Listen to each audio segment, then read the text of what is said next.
चुनाव में होता है इस तरह से, लोग जहां मौका मिलता है भागते हैं। जो लोकसभा का चुनाव लड़ना चाहता है, पार्टी में टिकट नहीं मिल रहा है तो दूसरे दल में जाएगा। अब बीमा भारती जेडीयू की विधायिका थी, वो चली गई आरजेडी में, और आरजेडी ने उम्मीदवार भी उनको बना दिया। तो ये होता रहता है चुनाव में। और अब सवाल ये उठता है कि जनता किस पर भरोसा करेगी, क्योंकि एक तरफ मोदी हैं और मोदी की गारंटी है, दूसरी तरफ इंडिया गठबंधन है, और विकल्प के रूप में निर्दलीय उम्मीदवार भी मैदान में उतर रहे हैं। पप्पू यादव निर्दलीय उम्मीदवार के रूप में पूर्णिया में हैं, वो भी चुनौती बने हुए हैं महागठबंधन के लिए। सचिदानंद राय महाराजगंज से उतर रहे हैं निर्दलीय, वो चुनौती बनेंगे बीजेपी के लिए। पवन सिंह काराकाट में उतर रहे हैं, तो जाने माने फिल्म अभिनेता हैं, उनके चुनाव मैदान में उतरने से उपेंद्र कुशवाहा की मुश्किल बढ़ेगी। तो जो निर्दलीय हैं ये विकल्प देने का दावा कर रहे हैं कि हम विकल्प दे रहे हैं जनता को तीसरा नेता चुनने का। अगर जनता को ये तीसरा विकल्प पसंद आ गया तो पुराने नेता तो हारेंगे और लड़ाई काफ़ी दिलचस्प हो जाएगी। नमस्कार, आप देख रहे हैं सिटी पोस्ट लाइव और मैं हूं आपके साथ हर्षिता प्रताप सिंह। 2024 का लोकसभा चुनाव खास तौर पर बिहार के लिए दिन पर दिन काफ़ी इंटरेस्टिंग होता चला जा रहा है, काफ़ी दिलचस्प होता चला जा रहा है, और कई लोग हैं जिनके नामों की चर्चा लगातार बिहार की ही नहीं बल्कि पूरे देश की राजनीति में की जा रही है। चाहे पप्पू यादव हो या फिर एक और पवन सिंह हो, और कल ही एक बड़ी खबर सामने आई है जिसमें एमएलसी सचिदानंद सिंह ने यह बड़ा ऐलान कर दिया है कि वो निर्दलीय चुनाव लड़ने वाले हैं। तो इसका कितना असर बिहार और पूरे देश की राजनीति पर पड़ने वाला है, इसकी चर्चा करने के लिए हमारे साथ मौजूद हैं वरिष्ठ पत्रकार श्रीकांत प्रत्युष जी। सर, बड़ा ऐलान किया है सचिदानंद सिंह ने, कितना असर इस बात का पड़ सकता है? देखिए, असर पड़ेगा। महाराजगंज चुनाव में सीधी लड़ाई रहती है आरजेडी और बीजेपी के बीच। इस बार कांग्रेस पार्टी के खाते में सीट गई है, तो कांग्रेस पार्टी के प्रदेश अध्यक्ष अखिलेश सिंह के बेटे आकाश सिंह यहाँ से उम्मीदवार हो सकते हैं। और दूसरी तरफ बीजेपी ने अपने सांसद सिग्रीवाल पर ही भरोसा जताया है, तो जनार्दन सिंह सिग्रीवाल तीसरी बार चुनाव मैदान में हैं। इस बीच सचिदानंद राय जो निर्दलीय विधान पार्षद हैं, 2 बार निर्दलीय उम्मीदवार के रूप में चुनाव विधान परिषद का जीत चुके हैं, उन्होंने ताल ठोक दिया है। कोशिश कर रहे थे कि कांग्रेस से या बीजेपी से कहीं से उनको उम्मीदवार बनाया जाए। बीजेपी ने तो अपने ही उम्मीदवार को बदला नहीं, फिर कांग्रेस के संपर्क में भी थे लेकिन कांग्रेस ने भी उन्हें मौका नहीं दिया। अब वो खुद ताल ठोक रहे हैं निर्दलीय उम्मीदवार के रूप में चुनाव मैदान में उतरने की। तो उनके उतरने से समीकरण बिगड़ जाएगा। लड़ाई अब सीधी नहीं त्रिकोणात्मक हो सकती है, क्योंकि वो लोकप्रिय हैं और वहाँ से 2 बार निर्दलीय चुनाव विधान परिषद का जीत चुके हैं। तो जो स्थानीय जन प्रतिनिधि हैं उन पर उनकी अच्छी पकड़ है, तभी तो निर्दलीय उम्मीदवार के रूप में 2 बार चुनाव जीते हैं। तो उनके चुनाव मैदान में उतरने से मामला बदल सकता है, लड़ाई दिलचस्प हो सकती है। भूमिहार समाज से आते हैं, भूमिहार समाज उनके पक्ष में गुलबंद हो सकता है, क्योंकि एक बड़े कारोबारी भी हैं और अपने क्षेत्र के विकास के लिए वो लगातार काम भी कर रहे हैं। तो कई शैक्षणिक संस्थान शुरू कर चुके हैं, अस्पताल बनाने की योजना बना रहे हैं, बच्चों को फ्री में एजुकेशन देने की योजना उनके पास है।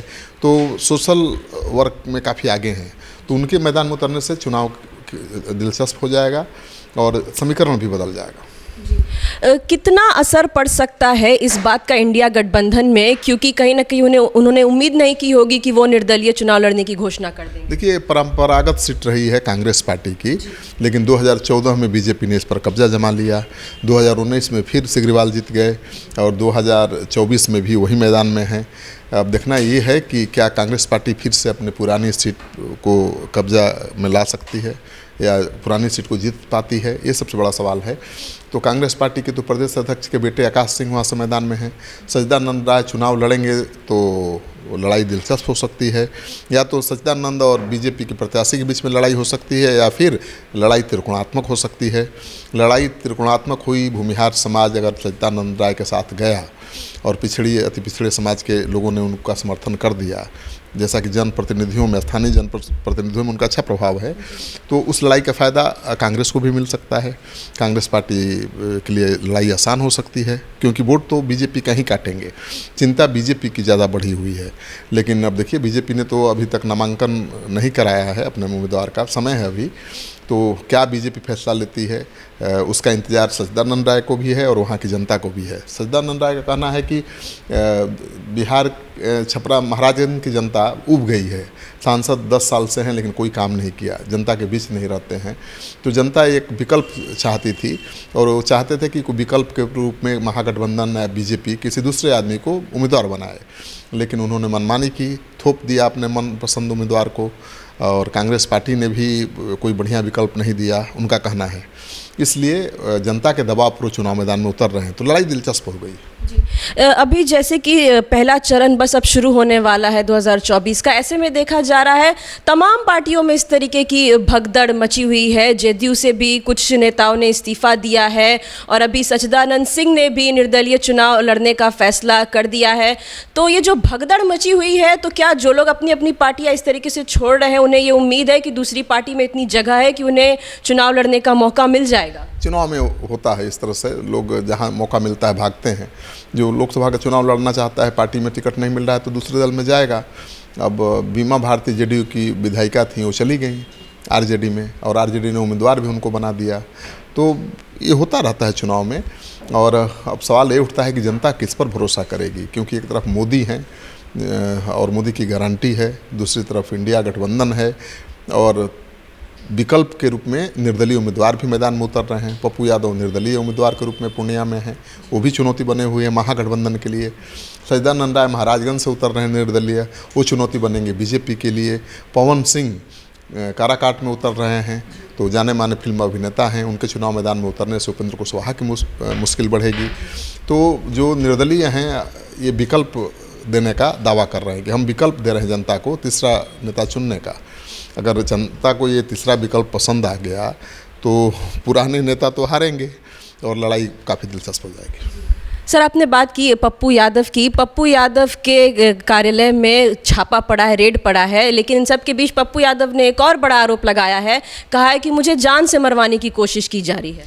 पप्पू यादव इस तरह के आरोप लगाते ही रहते हैं। पप्पू यादव के दफ्तर में छापा मारा था पुलिस ने और उनके प्रचार गाड़ी को जब्त कर लिया है। प्रशासन का कहना है, पुलिस का कहना है कि जितनी गाड़ियां खड़ी थी उनके यहाँ, एक डीजे बैंड वाली गाड़ी थी चुनाव प्रचार की, उसका परमिशन नहीं था उनके पास। पप्पू यादव कहना है कि परमिशन के लिए दफ्तर में आवेदन दिया गया है, अभी गाड़ियां तैयार हो रही थी, सड़क पर उतरी भी नहीं थी, फिर दफ्तर में छापा मारकर गाड़ियों को क्यों जब्त किया गया, वो सवाल उठा रहे हैं। तो पूर्णिया में तो लड़ाई पप्पू यादव और जेडीयू के बीच हो गई है आज की तारीख में, और आरजेडी की प्रत्याशी अभी लड़ाई में दिख नहीं रही हैं, लेकिन आखिरी क्षण में कुछ भी हो सकता है, लेकिन पप्पू यादव को नज़रअंदाज नहीं कर सकता।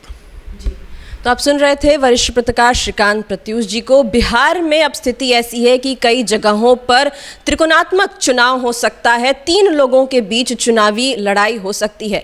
अब ऐसे में जो पुराने नेता हैं वो कितना अपना दमखम दिखा सकते हैं, या फिर जो जनता है उसे तीसरा और नया उम्मीदवार पसंद आता है, तो ये देखने वाली बात होगी। फिलहाल इस खबर में इतना ही। आप आगे की खबरों के लिए देखते रहिए सिटी पोस्ट लाइव। इस वीडियो को लाइक करें, शेयर करें और चैनल को सब्सक्राइब करना ना भूलें। धन्यवाद।